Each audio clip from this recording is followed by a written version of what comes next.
Carrier AC పరిశ్రమకు మంత్రి నారా లోకేష్ శంకుస్థాపన చేశారు. ఈ సందర్భంగా మంత్రి మాట్లాడుతూ క్యారియర్ ఏసీ తయారీ కేంద్రం భారతదేశంలోని ఉత్తమ ఉత్పత్తుల్లో 80% శ్రీ సిటీలో నుండి సరఫరా చేయబోతుందని తెలిపారు.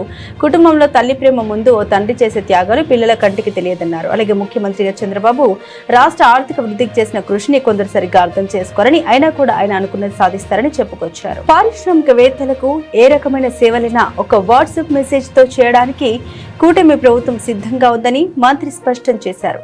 శ్రీ సిటీలో 70,000 మంది ఉద్యోగుల్లో 35,000 మంది మహిళలు ఉన్నారని, స్త్రీ శక్తికి ఇది నిదర్శనమన్నారు.